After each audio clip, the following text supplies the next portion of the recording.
Et vous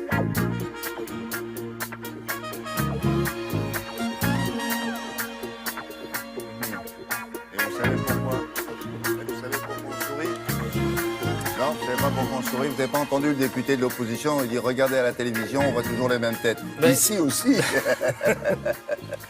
Allez, on commence par quoi? Bonjour William, bonjour à tous. Eh bien, je vous fais le coup régulièrement en vous posant la question, à quoi ressembleraient nos journaux s'il n'y avait pas des photos dedans? Eh bien, ils ressembleraient à ça. Ça donne envie, hein? Voilà, ça, c'est une page du Monde. Bon, il n'y a pas que ça dans le Monde non plus, mais on va donc évoquer l'actu à travers les photos qui font l'actu. Et vous allez voir, c'est tout de suite beaucoup plus attrayant. On commence avec le salut d'un artiste. Michel Platini a fait ses adieux hier à l'UEFA, un discours digne et teinté d'émotion, selon les témoins.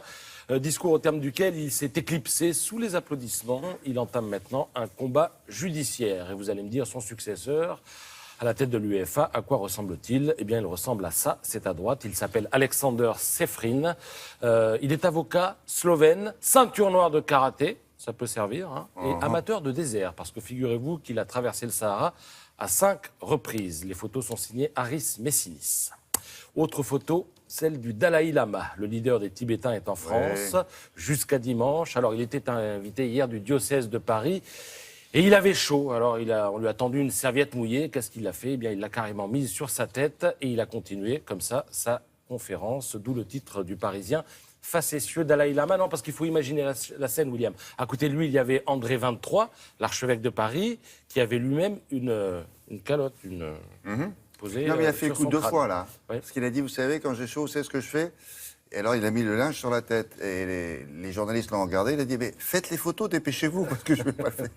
Donc, il prévoit ses coups. Oui, c'est ce qu'il fait, il prémédite. oui. Il est malin. La photo est signée Arnaud Dumontier. Photo maintenant de Donald Trump, point levé à la une du Figaro. Le Figaro qui évoque clairement maintenant l'hypothèse de la victoire de Trump.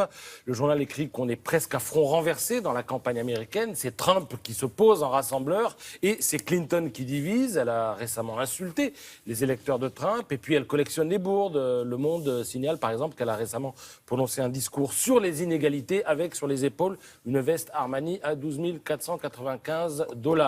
Et évidemment, les médias américains ont tout de suite remarqué la chose. La photo que vous venez de voir est signée Mike Segar. Et à l'occasion, lisez l'édito d'Arnaud Delagrange dans le Figaro. Il parle du Trumpisme comme d'une révolte contre la globalisation, l'affaiblissement des frontières et l'immigration massive, auquel, dit-il, le vote sur le Brexit et les déboires d'Angela Merkel donnent un certain écho. Et un journal de Californie qui a essayé de calculer le budget LAC. Ah oui, de qui? De Trump ou de Trump. Madame Clinton? Trump, c'est lui le plus cher. Une photo de main maintenant. Regardez, elle a été prise à Genève. Alors, à gauche, la main du secrétaire d'État John Kerry. À droite, celle du ministre russe des Affaires étrangères, Sergei Lavrov.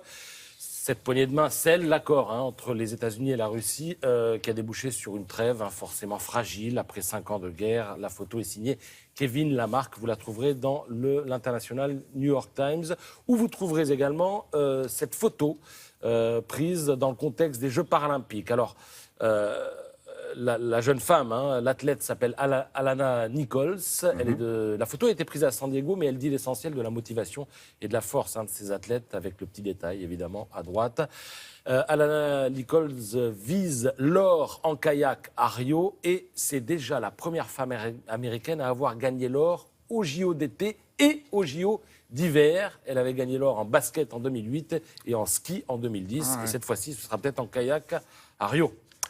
Une photo prise à Berlin maintenant. La ville connaît une fièvre immobilière qui, après avoir ravagé l'Ouest, s'étend à l'Ouest. Nous sommes là dans le quartier de Friedrichshain et vous voyez, quand on manifeste là-bas, on le fait savoir. Ce quartier est un quartier de squat.